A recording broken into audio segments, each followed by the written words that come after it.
Hey guys, welcome back to another episode of Dynasty After Dark. I'm your host, Calvin Timms. You can find me over on Twitter at TDC_Calvin or on the Dynasty After Dark YouTube and Rumble channels. And today, thank you for coming back for part 2 of my Ultimate Dynasty Rebuild Guide.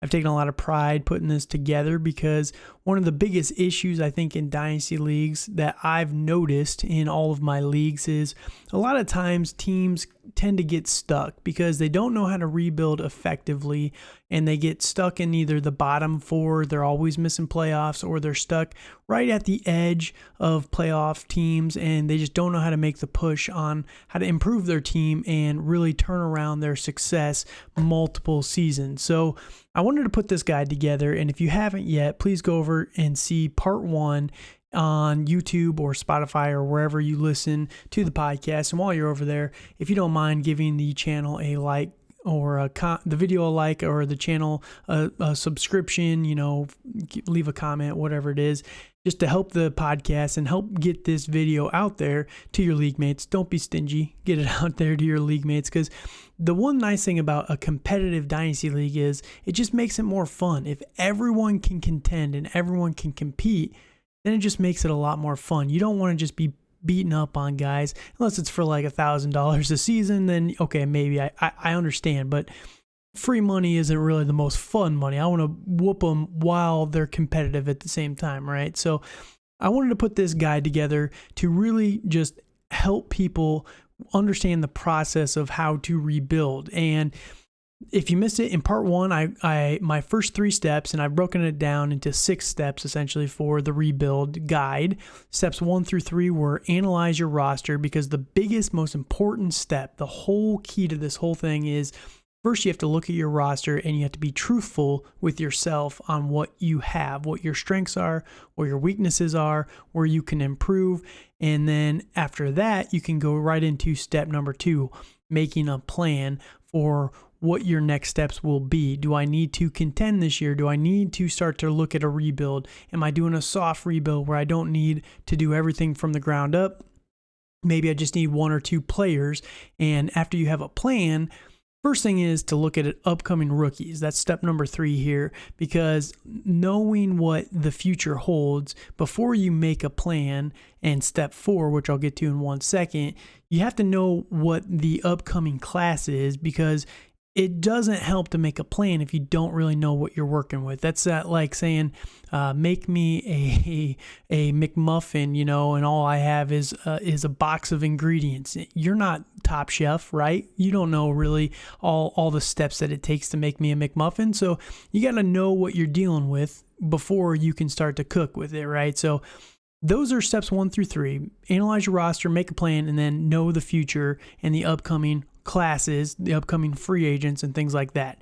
That leads us straight into step number 4 here, which is going to be set goals. So first you make a plan. You have a generic plan, right? The only way to achieve that plan is with goals. You have to set your goals, you have to crush your goals, and then you got to repeat and just keep doing that forever, right? As long as you're in the league. And what does that mean when I say set goals? What exactly do you need to be looking to do in your leagues when I say set goals? That would be the more specific goals. And again, whenever you set a goal or make a plan, it should never be for a specific player, because that's risky. That's just too risky, because you don't know exactly who's available in each one of your leagues, right?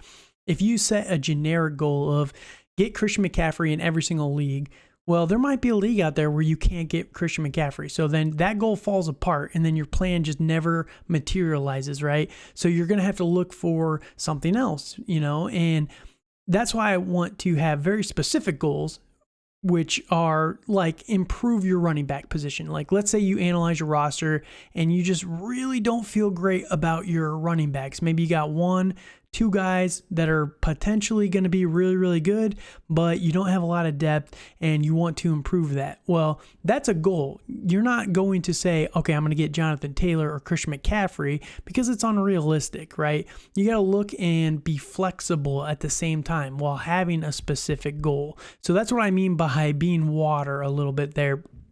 You set the overall goal of improving your running back position, but then you're a little bit more fluid in who you're going to target. Maybe you can't get Jonathan Taylor. Maybe you have to settle for someone like James Conner, which I really like for Dynasty right now, or Leonard Fournette, or somebody else that projects to be a top back for this season, but you're not going to be able to nail down exactly until you start to reach out to those owners and see who they're willing to move. So the first thing is to set specific but fluid goals, right? And it could be anything really to help make your plan come together. It could be improve your running back position. Maybe it's trade Baker Mayfield now that he's on the Carolina Panthers, right?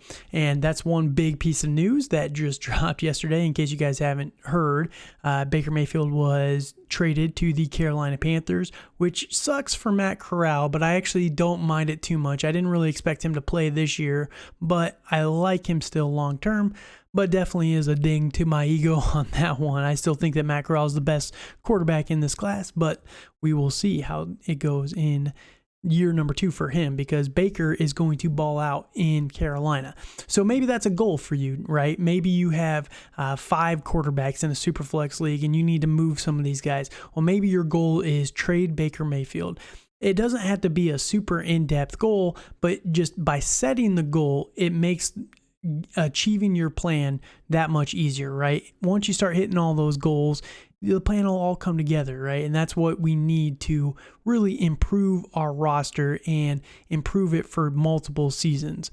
Now, step number 5, after you've started to set your goals and to achieve your goals, this is where it gets a little bit more tricky. And that's why I have a tip jar here, tips and tricks on what to do to really improve your roster. So it's very easy on paper to say, oh yeah, just get better players and move on from the old players or the bad players. It's very, very easy to say that, but this is where I feel like a lot of podcasts out there don't do a great job of explaining it to you and giving you concrete examples on things you can do to help rebuild your roster. So first off, like I said in last episode, is if you're a contender, this really doesn't apply to you too much because you're not really at risk of not missing the playoffs. That's what makes you a contender. You're set to go for the end of the season, right? You're most likely going to make playoffs and you're going to be able to compete. You might not win, but as long as you're making playoffs, anybody has a chance at that point. So this is more for the guys that are 1-2 people away, or you're just in a full rebuild and you need everything from the ground up. So the first thing is, this is the most controversial one. And I was talking about this actually today with somebody from work, and it's very hard to explain. So I'm going to do my best here, but let me know in a comment down below or over on Twitter if I don't do a good job of explaining this, and I will try to elaborate a little bit further. But essentially, why I say that people should move on from Cooper Kupp or Deebo Samuel or T. Higgins right now is because of the exact reason what their trade value is. I just got a trade offer today in a league, and I'm kind of in the middle, right? I'm not a contender, but I'm not in full rebuild. I'm kind of 1 or 2 pieces away from being able to really compete in this league, right? So I am in technically a soft rebuild in this league, and I got a trade offer. I need a wide receiver pretty badly, but I don't really know who to go and target because I have a lot of depth at wide receiver, but it's a lot of unproven or injury guys right now, like Jameson Williams or Chris Godwin. Here's the offer that I received just today. Chris Godwin and a 2023 first for Deebo Samuel and Josh Jacobs. Now, that is a very, very tough trade to evaluate, because I would be getting Deebo Samuel and Josh Jacobs, but I'd be giving up a future first and Chris Godwin. The problem with that is I think that Godwin for Deebo is basically a wash, and Deebo right now is going extremely high for his value because he finishes the RB number 2 last year. And I think that you should always, I don't blame this other owner for trying to trade Deebo. You should always try and trade a player who has, one, outlandish season like he just had, like Debo just had, Cooper Kupp just had, Michael Thomas after the catch-setting career year that he had. Always trade guys coming off those years, because the chances that they're going to be able to repeat that year after year is just so astronomically small. And if you can get a good player like a Chris Godwin and a future first, he is giving Josh Jacobs up in the trade. So it's close to a wash. It's very fair. But at the same time, when I look at that trade offer on paper, I would rather have any player in the 2023 draft class over Josh Jacobs, any single player. Now, Chris Godwin versus Debo Samuel. Chris Godwin is injured, right? That's fair. But when they're both fully healthy, it's not that big of a gap between the two. And I know Debo's very good, but if they start to eat into his running usage at all and the transition from Jimmy Garoppolo to Trey Lance, that could really impact Debo's usage and his production for fantasy football. The chances of him finishing number 2 overall as the wide receiver again in another season, I would take the field every day of the week in that bet, because it's just not likely to happen. So I'm essentially overpaying to get Chris Godwin to Debo Samuel when I think that in my mind, they're close to a wash. So if you have those guys, if you are in rebuild, if you are trying to maximize your team's return, you should always sell guys coming off a career year like these players, like Cooper Kupp, like Debo Samuel, like Michael Thomas a couple years ago, because they're not going to repeat. It's not that I don't like Debo Samuel. I love Debo Samuel. Debo Samuel is one of my favorite players in the NFL. I'm still upset at the Patriots for not getting Debo Samuel in that draft. We took N'Keal Harry over Debo, and it makes me so upset. I could have had a Debo Patriots jersey. It just frustrates me. But the whole thing is, as much as I love Debo, and I think that he's going to be a very good wide receiver for years to come, I think that Chris Godwin also has that potential. And then I'm giving up a future first for Josh Jacobs, which I just do not love that much. So I don't see that trade as being, it's fair on paper, but for me, it's just a loss because I'm not upgrading in any single position versus what I have. Now, you could say this year it does help me, but Dynasty is not just a one-year thing.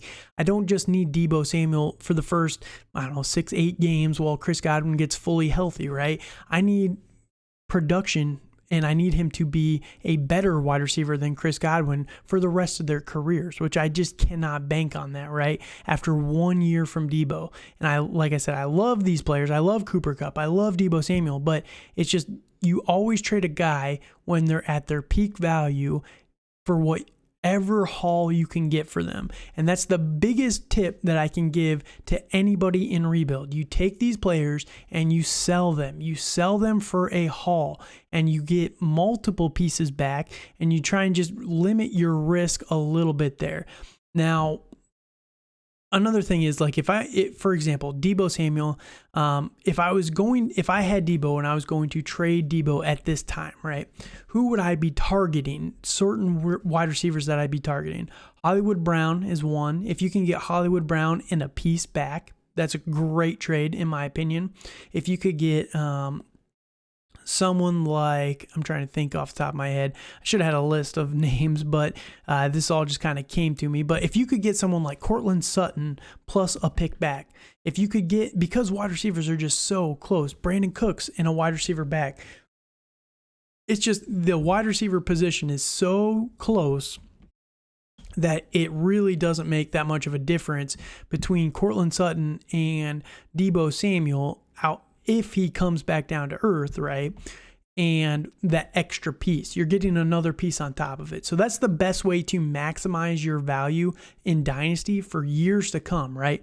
You take a good piece, you get 2 pieces back, they become good pieces, right? And then you trade them for 2 pieces back, and that's how you just continuously increase your depth in your leagues, and you just are able to compete every single year. That's that's just what you need to do to maximize the value on your squad for multiple seasons. So the second tip that I have for you is to buy risky players. And what do I mean by that? The risky players are the guys that have the injury prone label, right? Too many times now I've seen the injury guys just not get injured again, and everyone faded them because they were injury prone, but in reality they just had an unlucky stretch of injuries, right? Joe Mixon, perfect example. He's been very good despite having the injury prone label. Keenan Allen, injury prone, has not had an injury really. He's missed like 1 or 2 games a year for the last like 4 years, and he was injury prone. Nobody wanted Keenan Allen in coming off his lacerated kidney and his torn ACL that year. There's a few guys around the league. Cam Akers, injury prone. He tore his Achilles. He played 6 months later, and people are fading him because of the injury. Buy those risky players. Travis Etienne is another guy. J.K. Dobbins is another guy. DJ Chark coming off the ACL. You buy them when they're on their lowest dip, right? Because we've seen what these guys can do when they're healthy. We haven't seen Travis Etienne, to be fair, but we saw what he could do in college. And most running backs who are very productive in college are able to translate that to the NFL 9 times out of 10. So Travis Etienne, we're going to be able to see what he can do, and you can get him for such a cheap value compared to what he's actually going to be after he has a good year, right? Let's say he plays a whole year and he doesn't get injured. He's going to just spike up in value. So you're buying him at his lowest point. So go buy those players that are injury prone and get them for cheap, right? So that's the biggest second tip. And this is something that comes with trading a player that's coming off a good year. Maybe you trade Deebo Samuel for Cam Akers and Travis Etienne. We'll just throw that out there, right? I doubt you'll be able to get that, but you never know. We'll say, or Cooper Kupp. We'll say you trade Cooper Kupp for those 2 players. Maybe it's Devonta Smith and Travis Etienne. That is a huge steal because you're going to be able to get way more production from those 2 players if they are able to at all return to form. And yeah, it's just going to be such a massive steal for you in your league. So tip 1 and tip 2, they definitely start to go together there. Some generic tips when you're looking at trade candidates. You want to try and, if you can, older players in Dynasty are they're like the plague. Nobody wants to go near them. They have like leprosy, like the olden times in the Middle Eastern countries. If you had leprosy, just everyone avoided you no matter what. But sometimes the older players can really perform well for fantasy football. Now, it depends on the position, but like look at Tom Brady at the quarterback position. The dude is still just putting up numbers for fantasy football, and he's going into his age 45 season. You could have had him for the last 3 years, and he'd been able to put up massive numbers, but everyone was too chicken to go buy him because he's so old, right? And I get it. I really, really do. Aaron Rodgers is another guy. He's back-to-back MVP for fantasy or for real football. He's been very good for fantasy football, but people don't want to invest in him because he's older, right?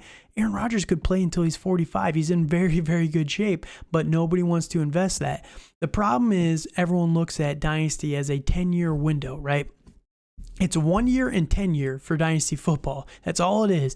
Either I'm going to win this year or I'm going to win for the next 10 years. There's no in between. In reality, you need to be looking at 2 to 3 year windows. You don't need to be looking at just this year. You want to make sure you can compete this year, but at the same time, you want to be able to make sure you have a good player for next year and the year after as well. And after that, you don't really care. You can move on from them if they're underperforming. You don't need to worry about 5 years down the road. Someone like, for example, Jalen Waddle, love the talent, really, really do. Very, very good player. He's probably going to have a very good NFL career. 3 years from now, he could be out of the NFL. We have no idea. We love what we've seen from him so far, but look at Henry Ruggs, right? Completely crazy off the field incident, but he's out of the league. He's never going to play football again. You never know what is going to happen. And I know that's an outlier case, but you just never know what is going to happen. So the biggest thing is buy older players. Don't be afraid to invest in them if you think that they're going to be an upgrade for your team for this year, maybe next year, and maybe one more year. James Conner, I think that he's a huge steal right now, and I think that he'd be a very big upgrade for most people's number 1 or number 2 running back on their team. but because he's 26 years old, nobody wants to invest in him. So I just think that it's silly a little bit to avoid older players. Try and don't let that rule you completely. It's always nice to have a roster of studs that are like 23 years old. I get it. I understand that. But at the same time, we got to be realistic. Older players definitely produce for fantasy still as well. So don't be afraid of older players. There's a tip there for you. When you're targeting future players that haven't been able to produce too highly just yet, wide receivers that I love to target are year 2 wide receivers that didn't produce amazingly well in year 1, but they have like pretty high draft capital with them. Someone like Devonta Smith is someone that would be on my radar right now. And I don't like Devonta Smith, but I think that he's such a value right now that you'd have to look at it. But year 2 wide receivers, if they don't put up a massive just production in year 1, people just write them off because the redraft mindset has infected dynasty football so poorly that people just are ready to write off players just left and right anymore. And it's crazy to me. It is absolutely crazy.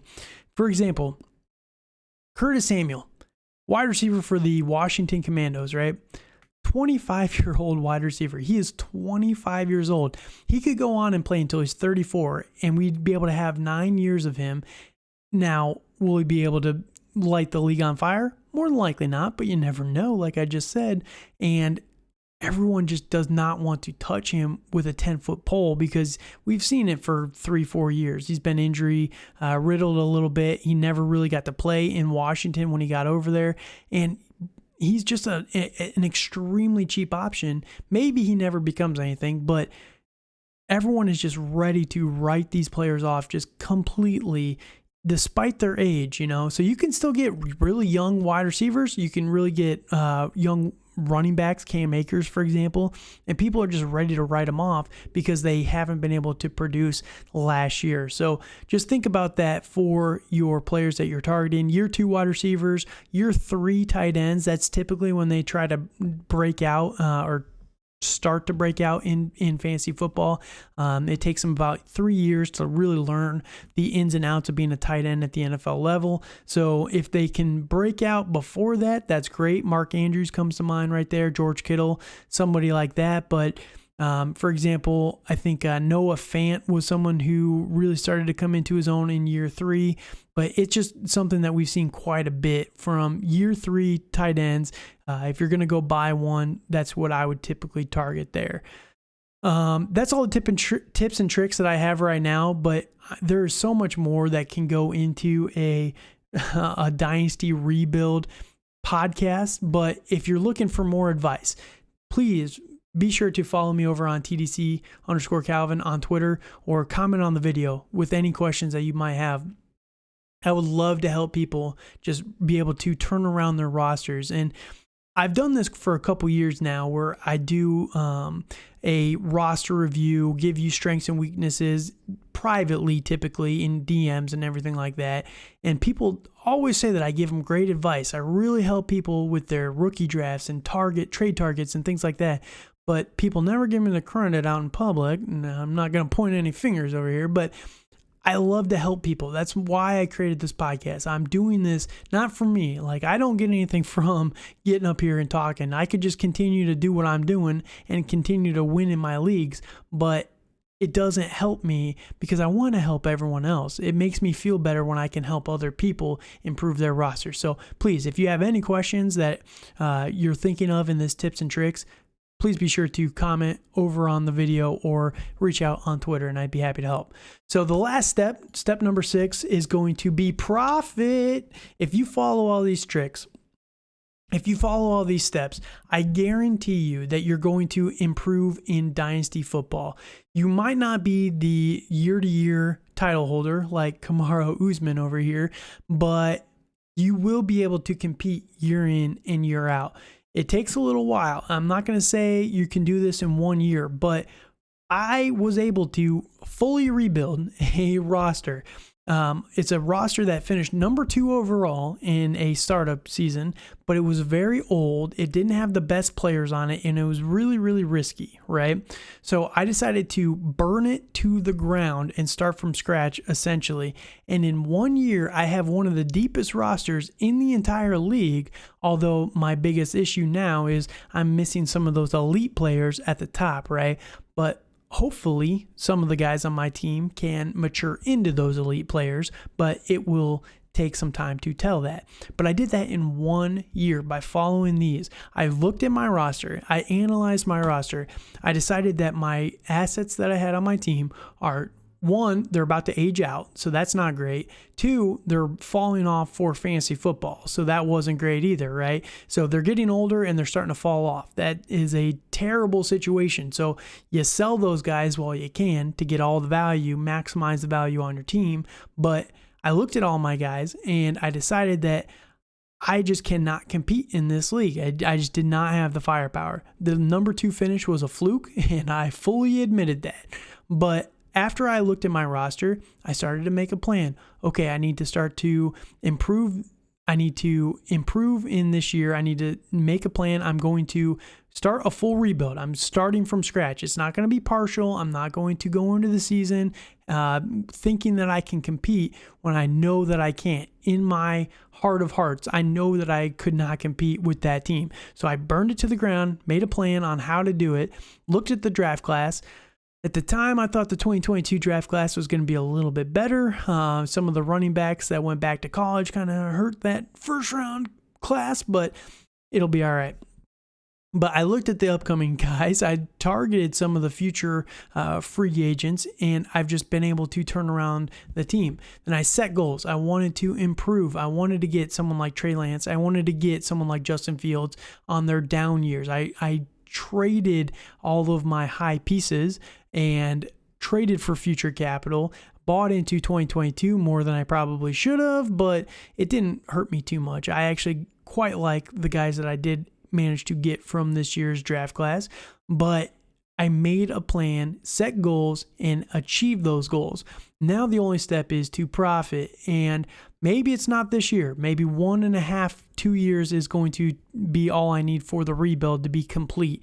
But I have picks and I have capital for next year's draft class as well. So I'm looking good in the team, in the league, and I think that I'll be able to make a good competitive push this year and then hopefully make playoffs and get there. And I did that all in 1 year. I almost flipped my entire roster in one season to one of the deepest in the league.